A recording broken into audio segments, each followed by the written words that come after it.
ہم کیوں اسلام چھوڑیں، ہم کیوں اپنا دین چھوڑیں، ہم سے کیوں مطالبہ کیا جاتا ہے کہ ہم اپنی تہذیب چھوڑیں، اور اس کی وجہ سے اسلام و فوبیا پوری دنیا کے اندر پھیلایا جا رہا ہے۔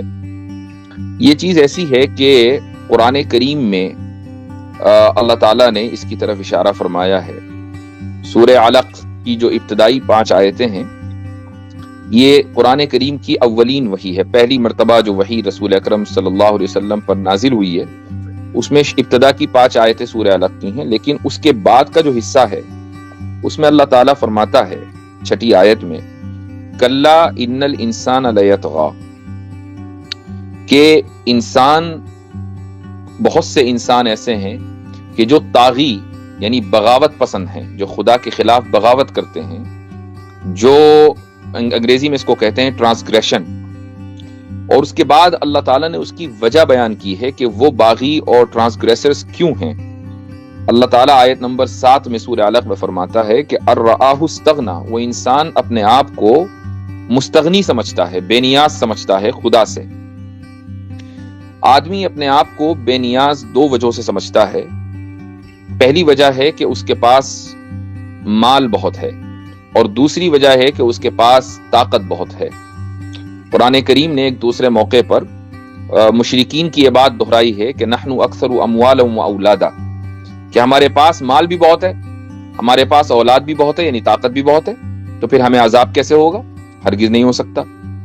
جبکہ حقیقت یہ ہے کہ یا ایھا الناس انتم الفقراء الی اللہ، یہ اعلان ہے اللہ تعالیٰ کی طرف سے کہ تم تمام کے تمام لوگ اللہ تعالیٰ کے محتاج ہو، چاہے تمہارے پاس کتنا ہی مال ہو اور کتنی ہی دولت ہو اور کتنی طاقت ہو، رہو گے تم ڈیپینڈنٹ اپنے بنانے والے کے اوپر ہی۔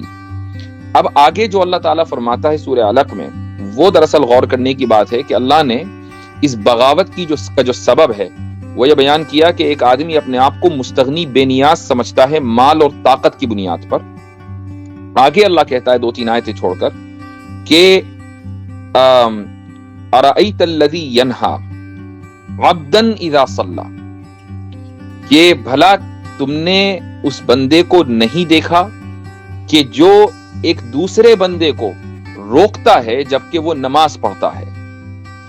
یعنی ایک آدمی کو دوسرے بندے سے صرف اس لیے پریشانی ہو رہی ہے کہ وہ نماز پڑھ رہا ہے، نماز پڑھتے ہوئے سامنے والے کو دیکھا نہیں جا رہا۔ اور کیوں پریشانی ہو رہی ہے؟ وہ پریشانی اس لیے ہو رہی ہے کہ جو پہلا بندہ ہے، جو روکنے والا ہے، وہ اپنے آپ کو یہ سمجھتا ہے کہ میرے پاس مال ہے اور میرے پاس طاقت ہے، لیکن دنیا جانتی ہے کہ جس کے پاس مال اور طاقت ہو، صرف مال ہو، صرف طاقت ہو، لیکن وہ آئیڈیولوجیکلی ویک ہو، تو ہمیشہ وہ اپنے آپ کو انفیریٹی کمپلیکس کا شکار سمجھتا ہے، وہ ہمیشہ احساس کمتری میں رہتا ہے۔ آج آپ انڈیا میں دیکھیں کہ خصوصاً نارتھ میں اگر کسی آدمی کو آپ کہیں پبلک پلیس میں نماز پڑھتا ہوا دیکھ لیتے ہیں، کوئی لوگ دیکھ لیتے ہیں، تو فوراً اس کا فوٹو سوشل میڈیا پہ وائرل ہو جاتا ہے کہ جی نماز پڑھ رہا ہے، اس کے خلاف FIR ہو جاتی ہے۔ چھوٹے چھوٹے گاؤں اور قصبوں کے اندر ایسا ہو رہا ہے۔ ایسا نہیں ہے کہ پبلک آرڈر ڈسٹرب ہو رہا ہے، ہاں اگر پبلک آرڈر ڈسٹرب ہو تو تھوڑی دیر کے لیے مان لیں۔ ابھی کچھ دن پہلے یہ خبر آئی تھی کہ ایک خاتون اپنے کسی رشتہ دار کو کسی ہاسپٹل میں وزٹ کرنے کے لیے گئی، عیادت کرنے کے لیے، نماز کا وقت ہوا تو برابر کا خالی کمرہ پڑا ہوا تھا، تو انہوں نے وہاں پر نماز پڑھ لی خالی کمرے میں، لیکن ان کی ویڈیو بنا لی گئی اور اس کے بعد FIR ان کے اوپر لانچ کر دی گئی۔ یہ کیا ہے؟ قرآن کریم اس کو پہلے ہی کہہ چکا کہ ارائیت الذی ینہا عبدا اذا صلی، لیکن قرآن کی جو اتھارٹیٹیو ٹون ہے، یہ بھی دراصل اس کے ایک اعجازات میں سے ایک اعجاز ہے۔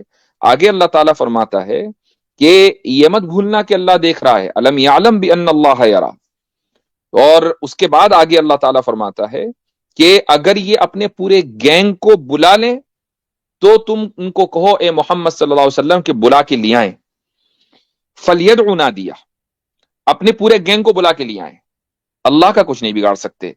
آئیڈیالوجی جو حق ہوتی ہے ہمیشہ وہی آگے چل کر کامیاب ہوتی ہے۔ مال اور دولت کی بنیاد پر وقتی طور پر دشمن اور نمرود، فرعون، ابو جہل، یہ لوگ یہ سمجھتے ہیں، حامان، شداد، قارون، یہ سمجھتے ہیں کہ ہم اپنے مال اور دولت کی بنیاد پر وقتی طور پر شاید اس آئیڈیالوجی کو دبا لیں گے، لیکن حق، الاسلام یعلو ولا یعلی علیہ، اسلام یعنی حق، یہ بلند ہوگا، اس کے اوپر کوئی دوسری چیز غالب نہیں آ سکے گی۔ یہ اللہ تعالیٰ کا اعلان ہے، حضرت آدم علیہ الصلوۃ والسلام سے لے کر آج تک پوری دنیا کے اندر یہی صورتحال رہی ہے.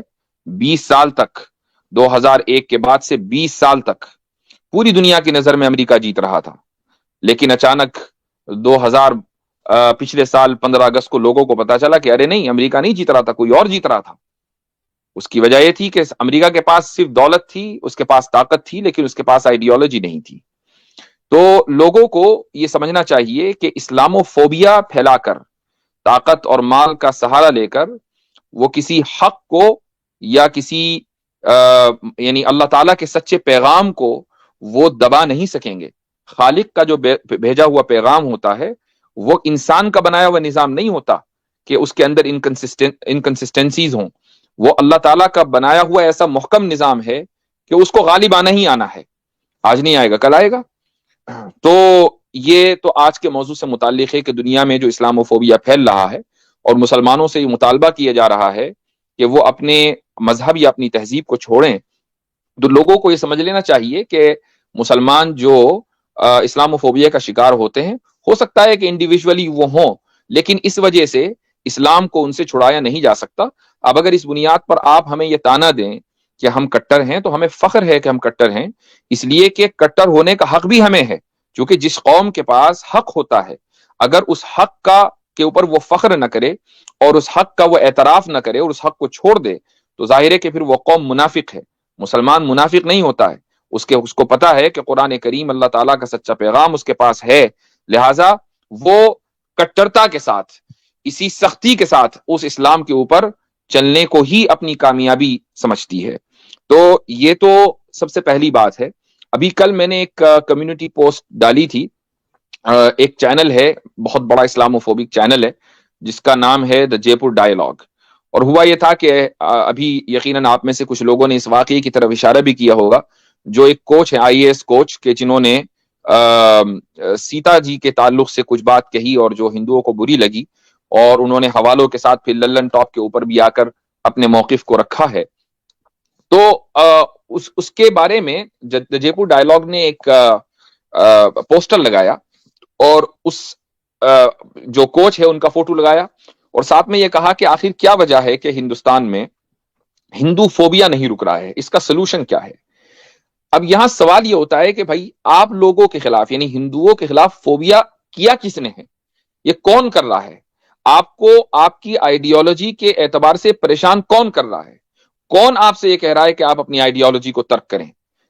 بھائی ترک کرنے کے لیے تو اس سے کہا جائے گا جو اپنی آئیڈیالوجی کے اوپر ٹکا ہوا ہو. آپ نے تو خود ہی اپنے یہاں ریفارم کر کے اپنی آئیڈیالوجی کو زندہ دفن کر دیا. آپ نے تو خود ہی اس کو ستی پرتھا کے اوپر چڑھا دیا. آپ نے تو خود ہی اس کی چتا میں آگ لگا دی. تو دنیا کو اس سے کوئی فرق نہیں پڑتا کہ آپ کی آئیڈیالوجی کسی کتاب میں لکھی ہوئی ہے یا نہیں.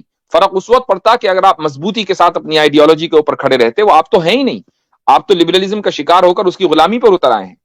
تو آخر پھر ایسی صورتحال میں ہندو فوبیا کس چڑیا کا نام ہے؟ کس ہندو فوبیا کی آپ بات کرتے ہیں؟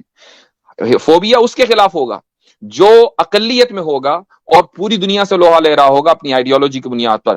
لوگ پھر یہ کہیں گے کہ یار ہمارے پاس طاقت ہے، ہمارے پاس مال ہے، ہمارے پاس قوت ہے، لیکن یہ جو اقلیت ہیں، یہ جو 1 بلین لوگ ہیں، ہم 8 بلین ہو چکے ہیں، لیکن یہ جو 1 بلین لوگ ہیں، ہم ان کے اوپر کیسے قابو پائیں؟